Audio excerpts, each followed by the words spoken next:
So, as we were talking about the British and attacking Westerners and the battle at sea, we can't forget about the war in the South.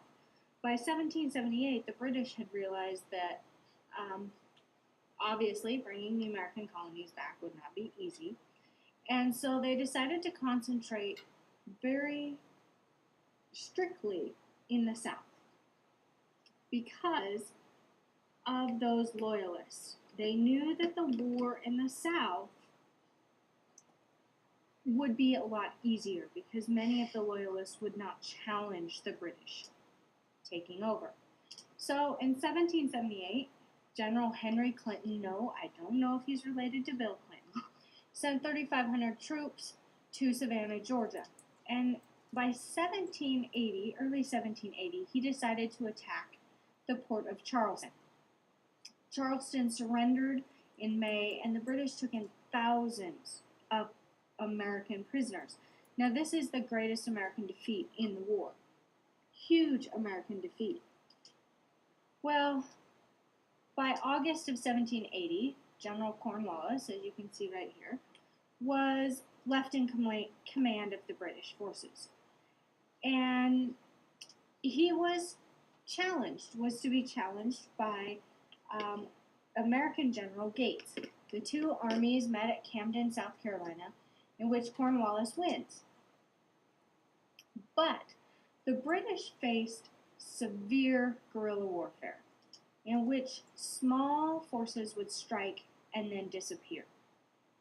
Now, guerrilla warfare was very common. And I want you to think of another group that used guerrilla warfare very successfully against their enemies and bring that to class. We're going to talk about it and why it's so successful when we talk about it in class. So, a few events occurred throughout the South in which the British were defeated in the South. In particular, they attempted to invade into North Carolina, and the Americans repelled them. That once again brought this sense of relief, like we can achieve independence. And throughout the South, we start to see the British have to retreat. And the British are being challenged. And so we see that war is, the winning of the war is on the horizon. So Washington had to keep pushing. And in the autumn of 1780, he was waiting for the French. Remember, the French are providing us with naval assistance because our navy is pretty much non-existent. So he decides, while he's waiting for the French fleet to arrive and to attack the British, he decided that he needed to attack the British once again. Cornwallis, he had learned, and the British Army were camped at Yorktown, Virginia, and to attack. This was going to be the final blow that the Americans pushed through. Now, Washington took great steps to ensure that the new strategy was absolutely secret. So secret that most of the soldiers had no idea where they were going. Washington decided to split his troops into 3 groups, and they would meet at the center point of Yorktown to attack the British troops.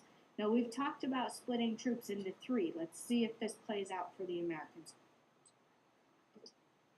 It does.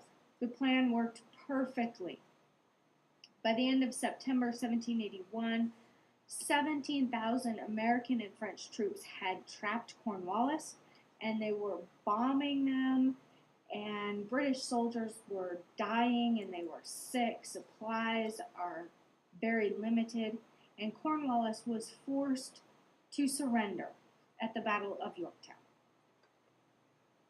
So the Battle of Yorktown, even though it was the ending battle, and really the finishing off of the British, it did not officially end the fighting because we still have British troops holding Savannah, Charleston, and New York. So the war really could have continued. But what this Patriot victory in Yorktown did was it convinced the British that the price was too high to pay for America's dependence on Britain. So, the two sides, the British and the Americans, sent delegates to Paris to work on a treaty. The final Treaty of Paris was signed on September 3rd, 1783. Here are the key points of the final agreement. The British had to agree to recognize America as a free and independent nation. The British also had to promise to withdraw their troops.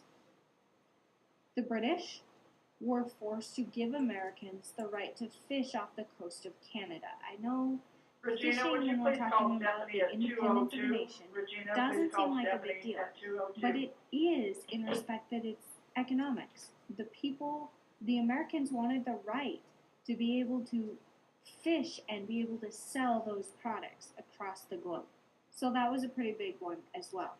Now, the Americans had to agree to very little. First of all, they had to agree that the British merchants, the British ship owners, could collect debts that were owed by the Americans. If the Americans stole something from a shop, then the British merchant could collect damages.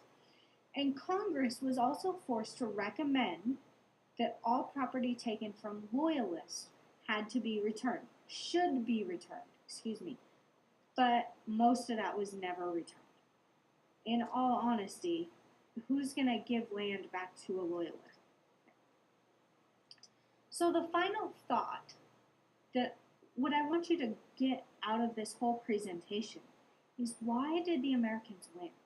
If you remember going back to that first PowerPoint presentation, the deck was stacked up against the Americans.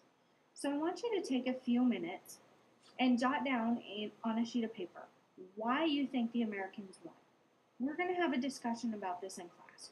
What characteristics, what traits are found in Americans, and are some of those traits still present in Americans?